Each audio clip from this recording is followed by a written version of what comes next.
বিশ্বে খুব কম মানুষই আছেন যারা রেস্তোরাঁয় গিয়ে স্বাদ বদল করতে না চান। রেস্তোরাঁয় গিয়ে স্বাদ বদল করাটা মানুষের সহজাত ধর্ম। সারা জীবন ধরে নিত্যনৈমিত্তিক বাড়ির খাবার খেতে যারা ক্লান্ত, তারা মাঝে মাঝে স্বাদ বদল করার জন্য রেস্তোরাঁয় যান। বিশ্বের সব থেকে দামি রেস্তোরাঁ কোনটি? এই প্রশ্ন যদি করা হয় তাহলে অনেকেরই চোখ কপালে উঠবে। বিশ্বের সব থেকে দামি রেস্তোরাঁর নাম হলো সাবলিমোশন। এটি স্পেনের ইবিজায় অবস্থিত।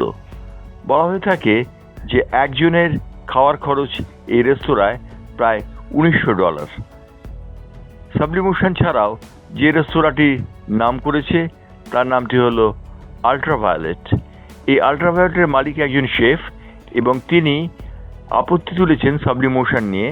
তিনি বলেছেন সাবলিমোশন রেস্তোরাঁটি গঠিত হয়েছে আল্ট্রাভায়োলেটের অনুকরণে। শেফ পাকো রঞ্জেন এই রেস্তোরাঁটি তৈরি করেছেন কেবলমাত্র আল্ট্রাভায়োলেটের অনুকরণে। তিনি বলেছেন এই রেস্তোরাঁ অর্থাৎ আল্ট্রাভায়োলেটকে টেক্কা দিয়েছে সাবলিমোশন, কিন্তু সাবলিমোশন সম্পূর্ণ আল্ট্রাভায়োলেটের মডেলে তৈরি। এরপরে যে রেস্টুরেন্টটির নাম আসে তা হচ্ছে মাসা।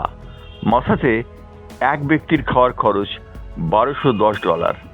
তারপরে আসে কিঙ্কোনা হাভেন, যাতে খাবার খরচ $9687।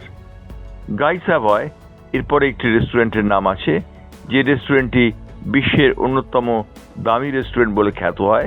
সেই রেস্টুরেন্টে খাওয়ার খরচ দৈনিক $875 একজন ব্যক্তি পিছু। ভারতবর্ষের সব থেকে দামি রেস্টুরেন্ট কোনটা?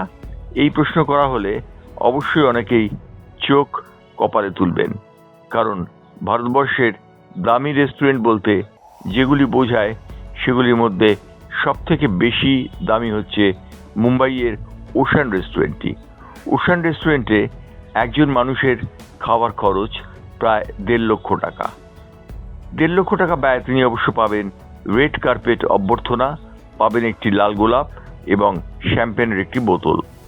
এছাড়াও এই $1.5 লক্ষ যে সুখাদ্য পরিবেশিত হয় তা হচ্ছে নিঃসন্দেহে উল্লেখযোগ্য। এরপরে দিল্লির কয়েকটি রেস্তোরাঁ রয়েছে যা দামি রেস্তোরাঁ বলে খ্যাত হয়। সেই রেস্তোরাঁগুলিতে কোথাও জাপানি খাবার, কোথাও আবার ইউরোপিয়ান খাবার পরিবেশন করা হয়।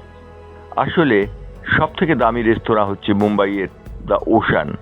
এটি হলো ভারতীয় নিরিখে সব থেকে দামি রেস্তোরাঁ, যেখানে স্পেনের ইবিজায় অবস্থিত।